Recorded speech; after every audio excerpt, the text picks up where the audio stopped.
All right, welcome back to another episode of the Change Officer podcast special series here at the STEP conference. And in our third episode today, we have Bei with us, who is a co-founder and chief marketing officer of Straightfire. They're working on something really amazing, and you can guess the space, NFTs. Bei, welcome to the show. Yeah, very excited to be here. Yeah, I'm beyond excited, and I'm looking forward to the learning curve now that we're going to go through. I am getting really interested in the space of NFTs. We can see the pattern now because previous two episodes also touched upon the space because it's booming. Yeah. Is this now the FOMO effect? So everyone is jumping in. Is this here to stay? What's the real value? I hope to get all of these answers from you. I think what you just mentioned, they all exist. It is FOMO because, of course, a lot of people, a lot of mainstream media from the Web2 world, they are talking about it, creating sensation. There are always speculative people wants to get a bite of it. But at the same time, nothing stops true pioneers and change makers. Absolutely. So it's FOMO, but it's also just the starting of a long journey. Amazing. Yeah. Before we jump into a topic, I want to introduce you to our audience.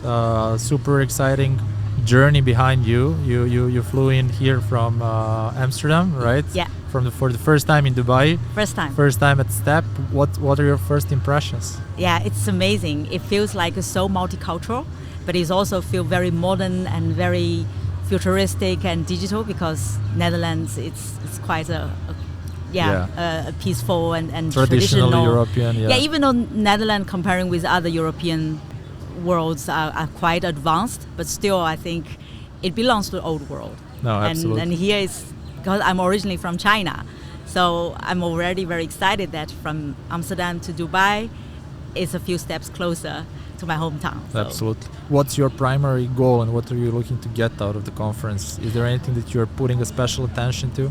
Well, actually, I'm going to meet new people and I'm going to get inspired. But in about 10 minutes, I'm joining a future stage. All right. A panel discussion. Okay. So the topic, another word, it's about the present and the future of Metaverse. Metaverse, all right. So we have, let's go straight into it. The NFTs and Metaverse. I really want to get the answers from you. Like, are we going to live in a Metaverse and be these avatars sitting at home with our goggles on, not moving from the place? Is that what's going on? Well, I think there are yes and no, because I think for a lot of people in the world, actually we're already living in the Metaverse. By having this, right. Yeah, I think, for example, gamers or maybe for like kids with playing avatars. But I think the Metaverse is not about avatar. And that's also, we call it our North Star of our company, Straightfire, because we want to build a Metaverse or contribute to shape a Metaverse together with other, I would say, Metaverse Explorer, Sure. Because there's no definition. I just want to make a remark. Metaverse is not something that Meta, the company, created. So everyone be warned. But it was a good move.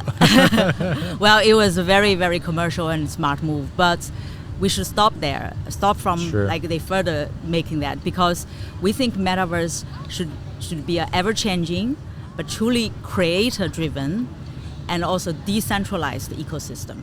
So, obviously that was a funny question. I know that we're not going to, be walking around like avatars in the future, but I would like to get your perspective on what the metaverse really is and what will be the manifestation of metaverse in the near future.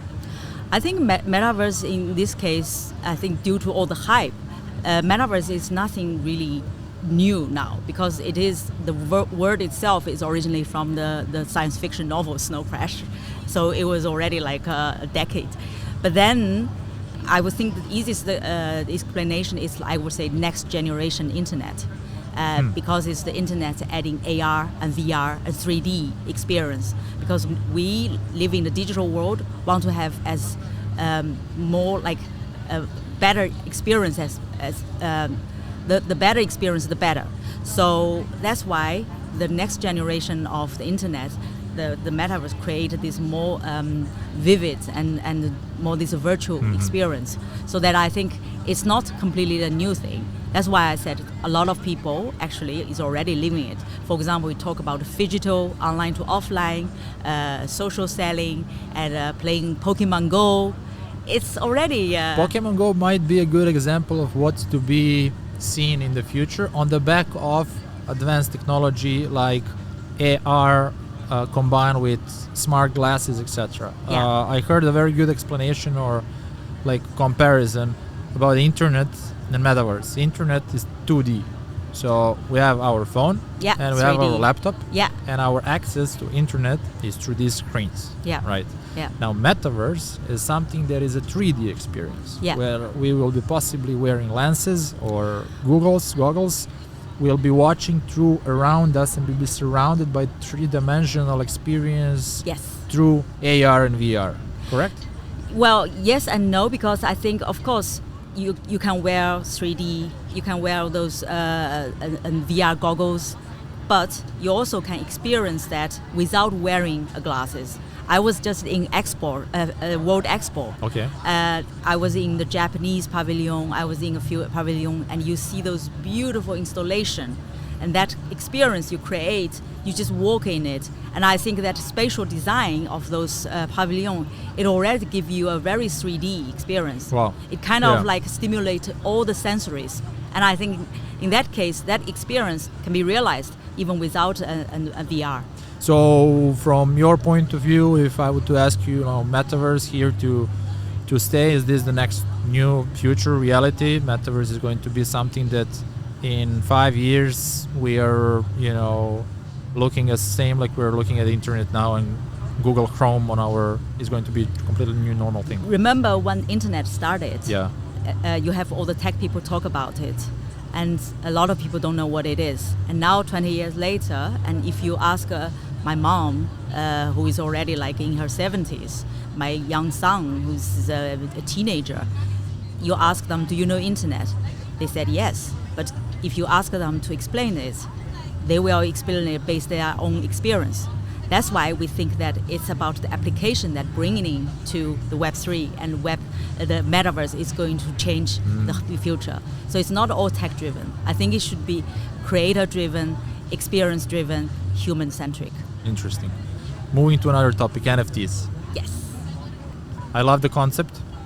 I can see the applicability of it, but I want you to help me bring it closer to our listeners from your perspective. Yeah. We already had a chance to hear multiple different perspectives. Yeah. How do you see NFTs? Where do you see the value of NFTs and where do you see the future of NFTs? I think at this moment in the space, you see a lot of different perspective. Some people see it as digital art. Some people see it like in the game collectibles. So you have musicians also trying to release their new album through NFT. And I think even I read that some of the news agencies, they are creating their contents and then release it. I think maybe New Yorker or New York Times, I forgot. But it is all how it's in the form. But the real essence of NFT, non-fungible tokens, is actually all about smart contract. Okay. I think it is the important part that is also the essence that is due to the smart contract that is written in those in those codes that can protect the creator. It's about ownership and it's about authenticity. So I think that is the thing that people should see. But of course, on the surface, you see different utility of it. We think that NFT with real value should have 4 elements. Scarcity, okay, because it's rare, so that is valuable. And then utility, because what is the utility of it? What does it lead to? And then it's provenance. Provenance, I think it's a word used a lot in the art world, like it's the origin, where it's from, how it's being used, how the story is being told. And I think the last but not least is the human emotion. Because if we look at, it's very funny, a lot of people also see, for example, real estate entering NFT, and then they kind of start sell this. And I can understand that, but if we also look at our real world, most of the product we buy, their value decrease. Very few, if you put all the products offering in the real world. But we still buy things. Why do we buy it? Because we enjoy it. And for different people, different things have different value. May it be an old watch from my father, or may it be a bag because I'm a bag fetish. for me, Tesla means nothing because I don't have a driving license. So how we determine the value of NFT, I think it should also tick the box of these elements. And then, of course, for the creator side, it's the smart contract that will make sure they will benefit from it. Because I think in the current world, we see a lot of content creators, may it be visual artists or story writers, they just get crumbs of the whole creative value chain. They get very little crumbs. And a big brand, and then the brands, like, they are so expensive, or Lamborghini or Louis Vuitton, they are so expensive. It's because of all the creativity around it and build up it.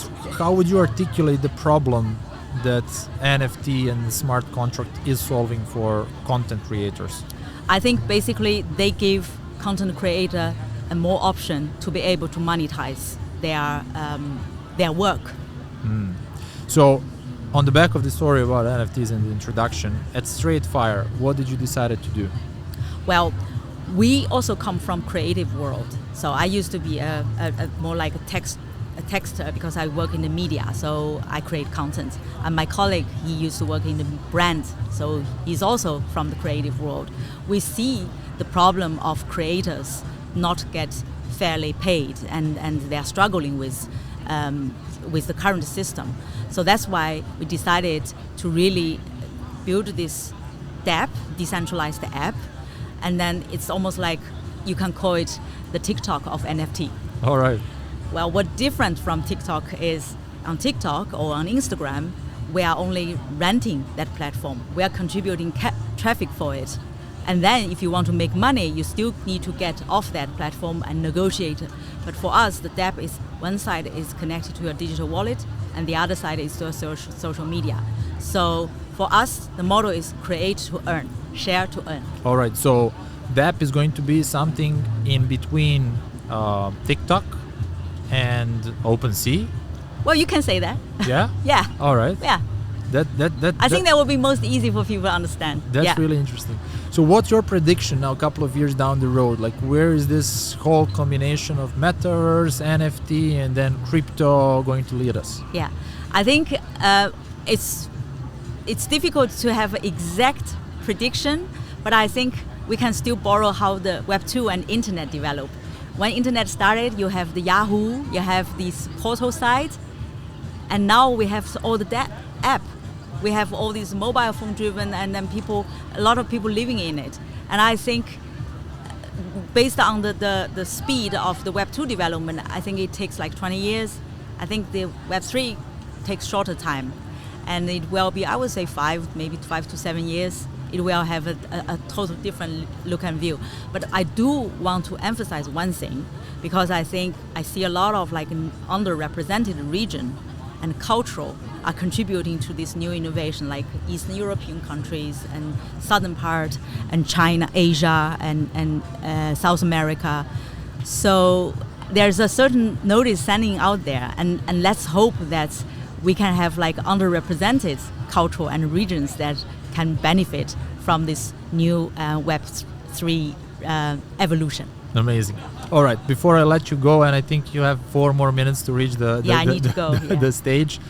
If you could choose one cartoon or a movie character to be your co-founder in the next venture, which one would it be? Doctor Strange. Doctor Strange? Why? Yeah, because I think because of this this whole like different universe and the teleporter things that is also going through place and to places. So I think for me, and also he has this really like Asian Oriental kind of character there. Amazing. So, yeah, and of course I'm a huge fan of Benedict Cumberbatch. Beautiful. Bei, thanks so much for coming. Yeah, I hope people will be more excited about NFT and Metaverse. I'm sure they will. Look, guys, I think this was valuable for you, and I think this view that Bei gave us is throwing a bit more light on everything that's going on. It's coming. It's definitely coming. Yeah. We need to get ready, and to make the most out of it, we need to start at least educating ourselves about it. Exactly. Just going final notes from me, change. I think for me, change is not just revolution, it's also evolution. So go for it. Go for it.